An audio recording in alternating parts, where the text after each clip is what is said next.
if we look at a whole series of places in a city, in a house, in a garden, on a hillside, we all have the experience in one fashion or another that it means something to be in that place. I mean, it could be just the sun shining on a blackberry bush, and there's a little bit of wild grass down below it. We're standing there picking blackberries, let's say. And the place makes us feel alive. Perhaps what's unusual about what I've done is that I've said, look, this is one of the most important qualities that exists in the world, and it is not currently identified as an important quality. And in fact, the current line of thinking in architecture would reject the idea that there is such a thing, because architects too often really want to be free to kind of push their own thing and make a statement of some sort. So they're not paying attention to this kind of life.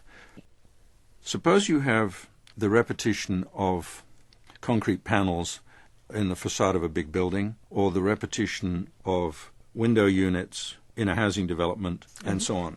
Now, if you look at, let's say, the leaves on a tree, obviously, in one sense, they're all the same, and in another sense, equally important, they're all different, because each one has essentially got the same generative scheme, which will produce another oak leaf, and now another oak leaf, and another oak leaf on that tree. But each one is also endowed with tremendous adaptive capacity, so that each leaf fits exactly where it is on that twig, where it is in relationship to the sun's direction.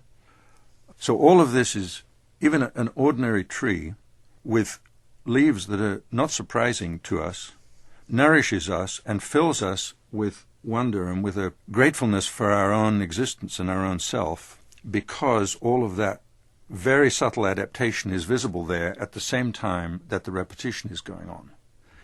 And if I'm clever enough to make each window pay attention to its location in the building, I will then get something where the windows repeat, but they will be slightly different according to where they are, according to the view that one sees from inside each room. And the balance between the repetition and the uniqueness of every spot then makes a building that is a living place. If it has the dead hand of repetition, of pure factory repetition, it is not connected to its surroundings. It doesn't respect the people in the building. It's just a bunch of carbon copies stuck side by side by side by side by side. Well, and what you're talking about sounds very subjective and very personal, but yet you, over the years, have quizzed your students and found that this quality of life that you describe, there's actually a great deal of consensus about it. Yes, I think that's the most important thing. It wouldn't be very interesting if it was subjective in the sense of just sort of your opinion or whatever.